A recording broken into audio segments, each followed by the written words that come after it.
أعوذ بالله من الشيطان الرجيم. بسم الله الرحمن الرحيم. أفحسبتم أنما خلقناكم عبثا وأنكم إلينا لا ترجعون؟ فتعالى الله الملك الحق لا إله إلا هو رب العرش الكريم. ومن يدع مع الله إلها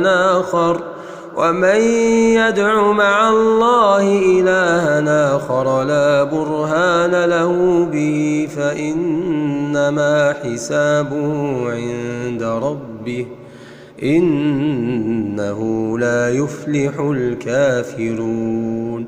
وقل رب اغفر وارحم وأنت خير الراحمين.